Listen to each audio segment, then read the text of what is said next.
হযরত ওমর রাতের বেলায় সবাই ঘুমাচ্ছেন, হযরত ওমরের ঘুম নাই। তিনি ঘুম থেকে জেগে রাত্রির বেলায় ঘুরে ঘুরে বেড়াচ্ছেন কে কি অবস্থায় আছে। ঘুরতে ঘুরতে দেখেন একটা তাঁবুর মধ্যেই আলো জ্বলতেছে আর কান্নার আওয়াজ। আস্তে করে কাছে গেছেন, যে দেখেন একটা মেয়ে লোক কি জন্য রান্না করতেছে আর বাচ্চাগুলি পাশে বসে কান্দে।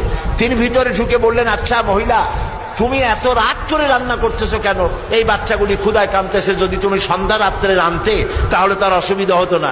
মেয়ে লোকটি বলছে, পথিক আমি তো তোমারে চিনি না, তুমি তো আমার এইভাবে শাসন করতে পারো না। এই যে বাচ্চা ছেলেমেয়েগুলি আর আমরা মদিনার লোক না, পার্শ্ববর্তী দেশ থেকে আসছি মদিনা গভর্নমেন্টের কাছ থেকে সাহায্য নেওয়ার জন্য। ভিড়ের কারণে খলিফার কাছে যাইতে পারি নাই। আমার ছেলেগুলি 2-3 দিন না খাওয়া, আর এই যে হাড়ি ওর মধ্যে কোনো গোশত না, পানি আর পাথর দিয়ে নাড়াচাড়া করতেছি যাতে বাচ্চারা বোঝে যে গোশত রান্না করতেছি। বলেছি যে একটু অপেক্ষা করো, রান্না হইলে খাইতে পারবা। কিন্তু বাচ্চাগুলি এত ক্ষুধার্ত, কোন রকমেই তারা আমার কথা শুনতে চাচ্ছে না, কাঁদতেছে।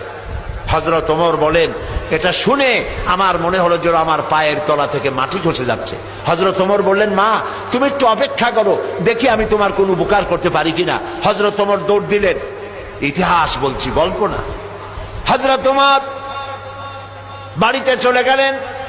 ভৃত্য হযরত আসলামকে ডাকলেন, বললেন, আসলাম বস্তা নিয়ে আসো, বাইতুল মালের দরজা খোলো, বস্তার ভিতরে আটা ঢুকাও, পেঁয়াজ ঢুকাও, তরি তরকারি ঢুকাও।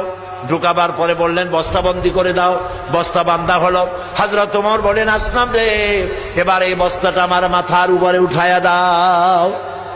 হযরত আসলাম বলছেন, আমিরুল মুমিনিন, এই বস্তা বহন করার জন্য আমি খাদেম তো উপস্থিত আছি।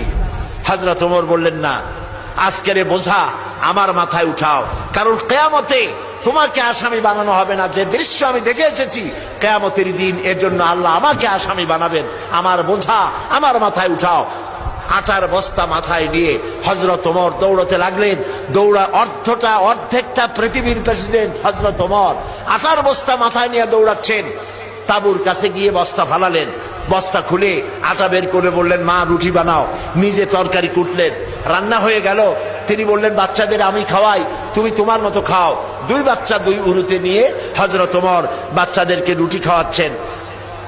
মহিলাটি লক্ষ্য করে দেখলেন যে হযরত ওমর রাদিয়াল্লাহু তাআলা আনহু বাচ্চাদের খাওয়াচ্ছেন আর তার চোখ দিয়ে পানি পড়তেছে, দাড়ি ভিজে ভিজে পড়ছে।